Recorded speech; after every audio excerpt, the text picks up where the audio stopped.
among the Interior Cabinet Secretary and his education counterpart is that schools in Nairobi and Mombasa, day, secondary and primary schools in Nairobi and Mombasa, will remain closed tomorrow because of the demonstrations, and opening of the schools will be informed by a further assessment of the security situation.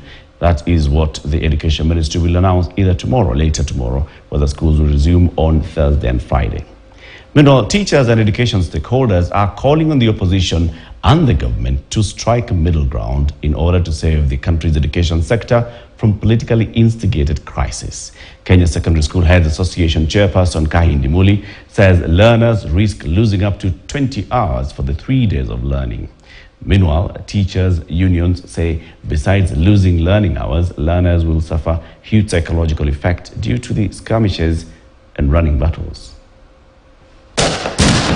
The decision by Azimio la Umoja One Kenya to call for a 3-day countrywide anti-government protest has once again put the education sector on the edge.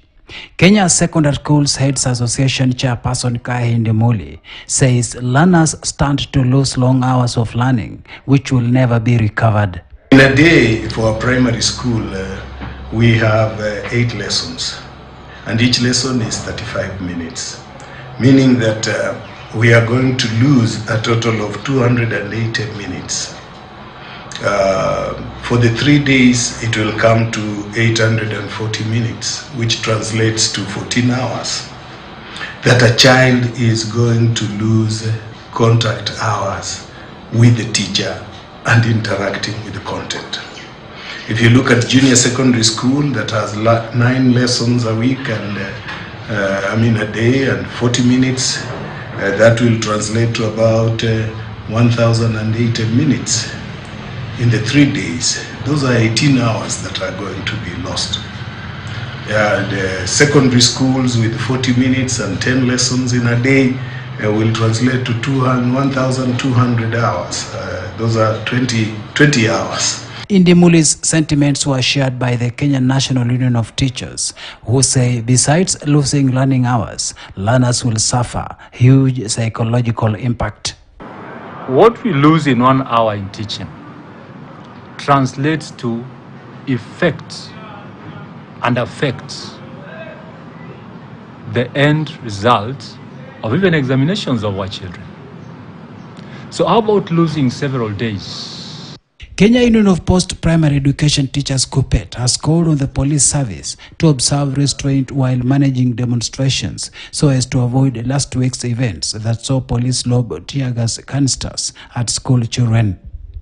The impact of what is happening is going to reflect in generations to come, because learners in PP1, PP2, and those in grade 1 up to 3 who are see people who are putting on suits, fomenting chaos. And as politicians maintain their grand standing, there is a growing fear that the country risks sliding into anarchy at the expense of innocent school children.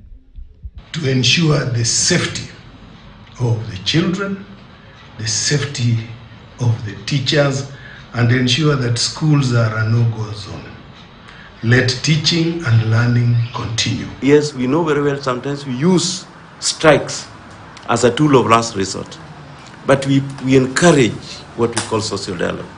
I wonder why this one cannot happen in our situation.